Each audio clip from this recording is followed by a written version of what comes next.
अस्सलामुअलैकुम दोस्तों, YT Urdu info के साथ आपकी खिदमत में फिर से हाज़िर हैं। हम आपको बताएंगे कि हायर की जो ऑटो वॉशिंग मशीन आती है उसकी हम ट्यूब क्लीन कैसे करते हैं।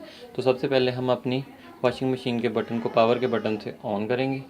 ये इस तरह से हमारे पास ऑन हो जाएगी। फिर उसके बाद हम ये सेट वाले बटन और प्रोग्राम वाले बटन दोनों को एक साथ इस तरह से प्रेस करेंगे।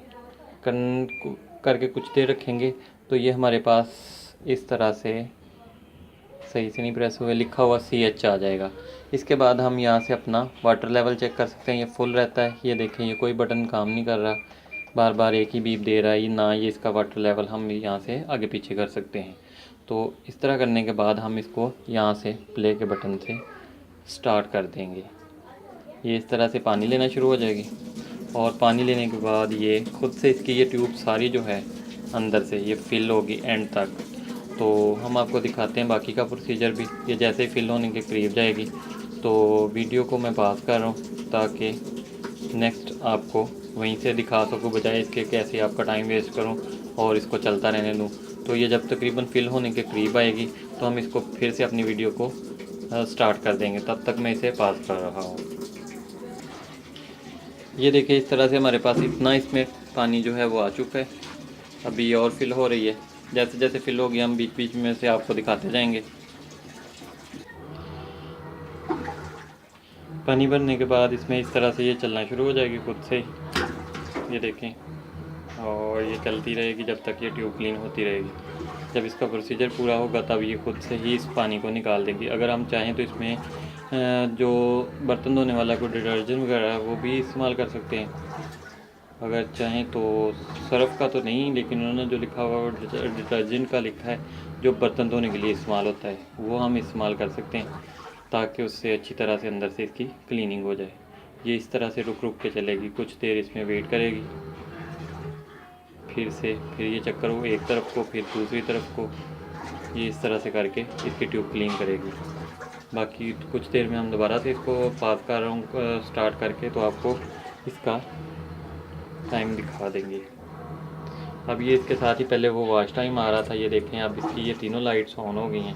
मेरे ख्याल में ये अब इसको तीनों टाइम पे चलाएगी। देखते हैं क्या करती है और क्या होता है, साथ साथ आपको भी दिखाते हैं ताकि क्लियर कर सके कि ट्यूब क्लीन इसकी किस तरह से होती है। नहीं बुखार कोई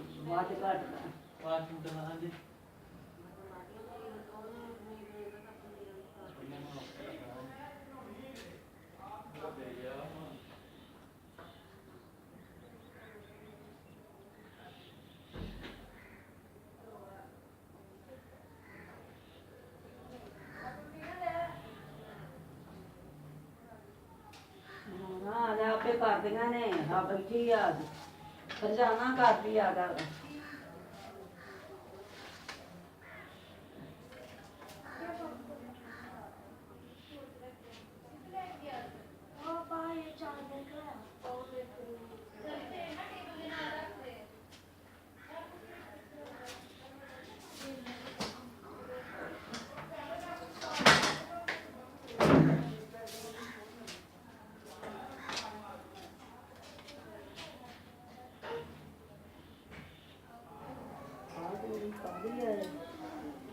बुखार दी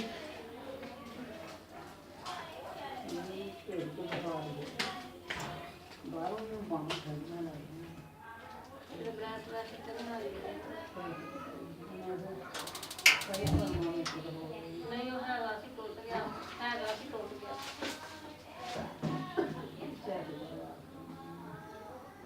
पैसे मारे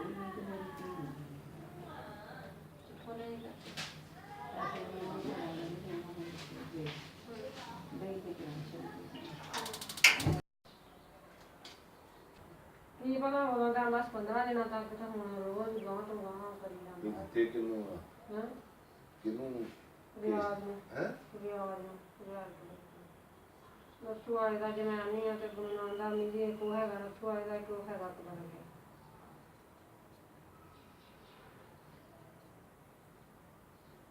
ਉਹਦੇ ਮਗਰ ਜਿੰਨਾ ਚਲੋਗੇ ਉਹਨੇ ਜਲਦੀ ਕੰਮ ਹੋਣਾ।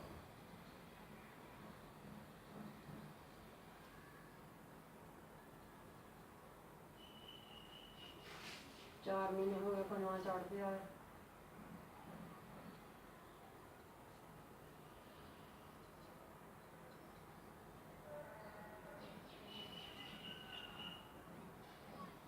ਕੱਲ ਬਾਜੀ ਮੈਂ 1.5 ਮਹੀਨੇ ਬਾਅਦ ਗਿਆ ਬੀਬੀ ਤੇ ਕਿਵੇਂ ਦੇ ਬੱਕਰੇ ਬੱਕਰੀਆਂ ਬੱਕਰਾ ਖਸੀ ਕਰਾਇਆ ਵਿਕਾਸ ਦੇ ਬੱਕਰੀ ਬਾਈ ਸਾਡੀ ਸੂਈ ਨਹੀਂ ਦੁੱਧ ਨਹੀਂ ਲਾਇਆ ਹੈ ਦੁੱਧ ਨਹੀਂ ਖਾ ਕਿਤੇ ਖਾਦੀ ਤੇ ਨਹੀਂ ਮਨਸ਼ਾ ਖਾਲੀ ਆ ਸੌਖੀ ਬਾਬਾ ਹਾਂ ਉਹ ਕਿਸੇ ਜਿਹੜੇ ਛੱਡ ਪਾਉਂਦੇ ਜਾਂ ਲਾਗੇ ਸਾਗੇ ਕਿਸੇ ਦਾ ਨਹੀਂ ਮੈਂ ਬੱਕਰਾ ਬੱਕਰਾ ਹੀ ਹੋ ਲਿਆ ਛੱਡ ਬੱਕਰਾ ਲਿਆ ਕੇ ਛੱਡ ਪਰ ਬੱਕਰਾ ਤੁਸੀਂ ਹੁਣ ਖਸੀ ਕਰਾਇਆ ਉਹਦੇ ਮਗਰ ਲੱਗਦਾ ਹੀ ਹੋਊਗਾ ਹੈ ਆ ਬੱਕਰਾ ਤਾਂ ਏਡਾ ਵੱਡਾ ਨਹੀਂ ਜਿਹੜਾ ਖਸੀ ਕਰਾਇਆ ਬਾਜੀ ਸਾਲ ਦਾ ਹੋ ਗਿਆ ਆਹੋ ਤੁਸੀਂ ਉਹ ਨਹੀਂ ਸੀ ਮਗਰ ਲੱਗਦਾ